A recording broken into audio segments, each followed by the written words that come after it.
Salam JDIH. Sobat JDIH, selamat berjumpa dalam edisi perdana podcast JDIH KPU Provinsi Sumatera Barat. Dalam edisi perdana kali ini, kita ditemani oleh Ibu Yanu Sri Mulyani. Beliau adalah Komisioner KPU Provinsi Sumatera Barat yang membidangi Divisi Hukum dan Pengawasan. Nah, karena ini edisi perdana, pastinya nanti kita akan mengajak Sobat JDIH untuk mengenal lebih jauh apa itu JDIH dan apa saja yang kira-kira akan kita tampilkan dalam channel YouTube JDIH ini. Baik, selamat sore Mbak Yanu ya. Kita sering manggilnya di KPU Sumbar itu Mbak Yanu, biar lebih akrab. Iya, selamat sore di. Gimana Mbak kabarnya? Alhamdulillah baik. Baik, lagi sibuk sekali kayaknya ini KPU sekarang. Iya, untuk saat sekarang ini karena memang kita sudah memulai tahapan lanjutan, jadi ada beberapa tahapan yang saat sekarang ini sedang kita laksanakan dan memang saat sekarang ini KPU Provinsi dan KPU Kabupaten Kota sedang sibuk melaksanakan tahapan verifikasi faktual. Oke, pastinya jaga stamina terus ya Mbak Iya, ya? harus tetap. Nah, oke Mbak Yanu, seperti tadi sudah kita sampaikan ke Sobat JDIH bahwa ini edisi perdana di channel YouTube JDIH KPU Sumbar dan kita akan mengajak Sobat JDIH untuk mengetahui apa itu JDIH, kemudian nanti mungkin Mbak Yanu bisa menjelaskan lebih detail lagi tentang JDIH, dasar hukumnya dan sebagainya. Nah, untuk pertanyaan pertama nih Mbak, yang paling mendasar, JDIH itu apa sih? JDIH ya. JDIH, iya. JDIH itu merupakan kepanjangan dari Jaringan Dokumentasi Informasi Hukum. Jadi dalam JDIH ini ada namanya JDIHN, JDIH Nasional. Itu Jaringan Dokumentasi Informasi Hukum Nasional, yang mana ini adalah merupakan sebuah wadah pendayagunaan dokumentasi informasi hukum. Jadi dalam JDIH ini memang merupakan salah satu tempat atau wadah yang mana di dalamnya itu dilakukan pengadministrasian produk-produk hukum, seperti itu. Oke, jadi ini memang persis di bawah divisinya Mbak Yanu ya? Iya, benar. Kalau di KPU memang ini di bawah divisi hukum karena memang berkaitan dengan produk-produk hukum yang dikeluarkan oleh KPU itu sendiri. Dan ini apakah semua KPU di seluruh Indonesia itu punya JDIH sampai ke kabupaten kota atau KPU RI dan provinsi aja? Iya, kalau untuk di Satker KPU, KPU RI, kemudian KPU provinsi, ini memang sudah ada JDIH sampai ke level KPU provinsi. Tetapi untuk KPU kabupaten kota memang belum seluruh Indonesia itu sudah ada JDIH-nya. Jadi di beberapa provinsi memang sudah ada KPU kabupaten kota yang memiliki JDIH itu sendiri. Tetapi khusus untuk KPU provinsi kita memang baru sampai levelnya di provinsi. Untuk KPU kabupaten kota di Sumatera Barat itu belum ada. Kenapa sih Mbak harus ada JDIH di KPU gitu? Apa yang melatar belakangi lahirnya JDIH ini? Iya, seperti yang saya sampaikan tadi, karena JDIH ini kan merupakan sebuah wadah di mana sebuah satker itu bisa mendokumentasikan produk-produk hukumnya. Jadi kenapa harus ada JDIH? Di dalam regulasinya sebenarnya JDIH ini merupakan sebuah kewajiban bagi sebuah satker untuk mengadakan JDIH. Karena penataan JDIH yang baik, kemudian pengelolaan JDIH yang dilakukan secara tertib administrasi, ini merupakan bagian dari tata pemerintahan yang transparan dan juga pemerintahan yang baik. Oke, biar masyarakat lebih ini lagi ya, lebih informatif tentang hukum dan peraturan yang berkaitan dengan pemilu ya. Iya, selain itu memang agar supaya memang masyarakat bisa mengakses dengan mudah seluruh produk-produk hukum yang dikeluarkan oleh satker manapun, apakah itu KPU, kemudian pemerintahan provinsi maupun pemerintahan kabupaten kota juga iya. Memangnya kalau KPU provinsi itu produk hukumnya apa aja Mbak? Kalau untuk KPU provinsi, karena yang harus ada di dalam JDIH itu adalah seluruh produk-produk hukum, maka yang ditampilkan di dalam JDIH kita ya seluruh produk hukum yang kita hasilkan, misalnya keputusan-keputusan KPU provinsi, kemudian juga keputusan-keputusan yang dikeluarkan oleh pengadilan, Bawaslu, karena kita kan juga selama ini juga ada mungkin sengketa dengan yang dilakukan di Bawaslu, di pengadilan. Jadi itu seluruhnya kita masukkan di dalam JDIH. Oke. Lembaga pemerintah pastinya setiap langkah-langkahnya itu ada dasar hukum yang Iya. yang menjadi pijakannya untuk melakukan sesuatu. Nah, kalau untuk JDIH ini dasar hukumnya apa, Mbak? Ya, kalau untuk JDIH itu memang telah diatur ataupun dikeluarkan peraturan presiden itu nomor 33 tahun 2012.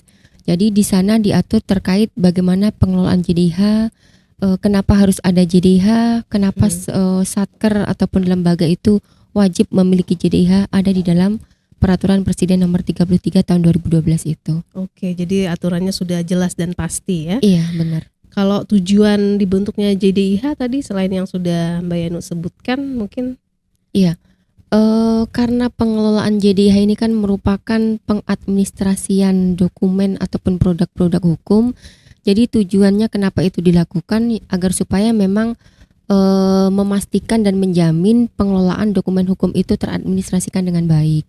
Kemudian tujuan lainnya adalah agar supaya kalau memang itu sudah teradministrasikan dengan baik, maka secara otomatis itu nanti publik dapat mengakses dengan mudah dan juga dengan cepat. Jadi ketika misalnya ada publik yang membutuhkan keputusan KPU provinsi tentang pemilihan misalnya, jadi tidak perlu datang langsung ke kantor KPU. Jadi dia bisa mengakses JDIH kita dari rumah atau dimanapun dia bisa mengakses dengan mudah. Jadi tujuannya agar supaya juga selain itu dokumentasi hukum yang sudah tertata dengan rapi tadi itu memang bisa menghasilkan sebuah dokumen yang benar-benar akurat dan juga valid sehingga publik yang membutuhkan itu bisa terlayani dengan baik. Oke, cocok ya sama new normal ya. Jadi kita nggak harus datang ke kantor. Iya, nggak harus ketemu secara fisik, nggak harus ketemu langsung, tapi bisa lewat akses JDIH, akses online. Iya, benar. Berarti ada website gitu. Ada. Apalagi Mbak yang ada untuk ini? Kalau sejauh ini yang sudah dikelola oleh JDIH KPU provinsi itu kita ada Facebook, kemudian ada Twitternya juga, kemudian juga ada YouTube, kemudian ada juga Instagram. Jadi lengkap di sana. Yang mana memang kita mengelola itu seluruhnya itu informasi yang berkaitan dengan produk-produk hukum yang sudah dikeluarkan oleh KPU itu kita masukkan di dalam pengelolaan itu, baik itu di Twitter, Facebook, kemudian Instagram dan juga YouTube. Jadi memudahkan masyarakat banget ya Mbak ya. Iya. Apalagi mungkin yang mau bikin skripsi gitu ya. Iya benar. Mahasiswa yang mau bikin skripsi atau juga peserta pemilu yang barangkali membutuhkan data untuk persiapan pemilihan selanjutnya atau pemilu selanjutnya, itu bisa juga mengakses atau minimal ingin membutuhkan data apa-apa saja itu bisa diakses. Oke. Keren sekali Mbak. Iya.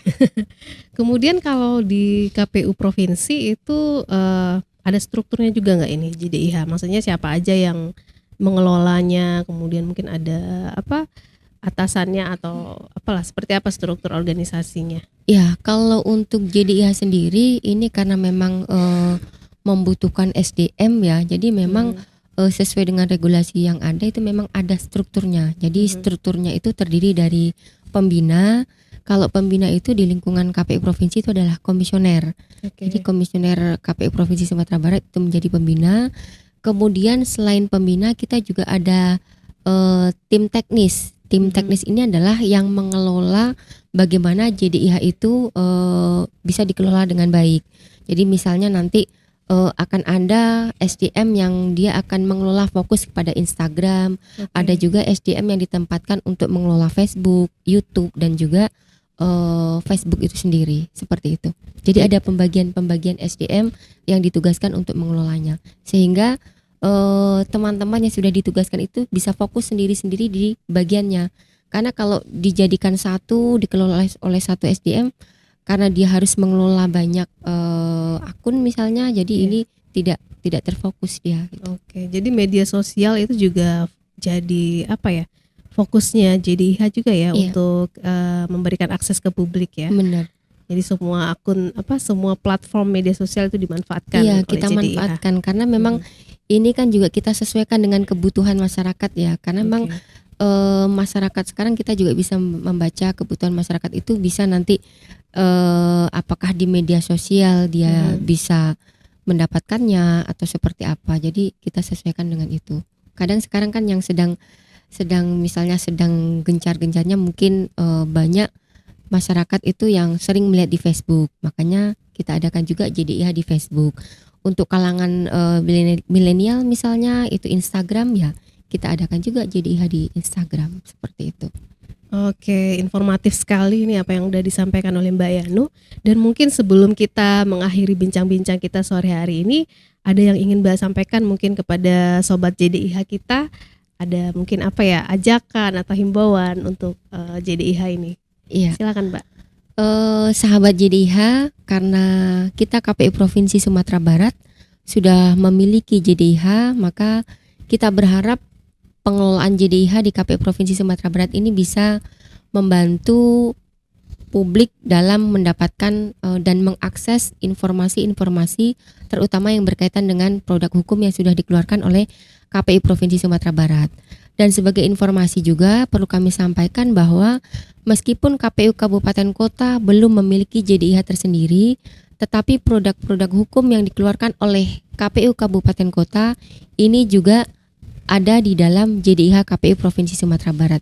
Jadi kita jadikan dalam satu wadah di KPU Provinsi Sumatera Barat, sehingga bisa memfasilitasi seluruh masyarakat yang membutuhkan produk, baik itu produk dari KPU Kabupaten Kota maupun provinsi itu sendiri. Oke, sudah terintegrasi dengan baik. Iya, ya. benar. Baiklah Mbak Yanu, terima kasih sekali atas kesempatannya berbincang-bincang sore hari ini. Oh ya Mbak Yanu, kita punya sapaan khasnya JDIH buat sobat-sobat JDIH di rumah loh. Iya. Mbak Yanu bisa bagaimana? Salam JDIH. Oh gitu. iya, boleh kita coba ya. Boleh kita coba untuk menutup pertemuan kita kali ini dengan salam JDIH. Oke. Siap. Dalam hitungan ketiga ya. Oh iya, boleh. 1, Biar serentak ya. 2, 3. Salam JDIH.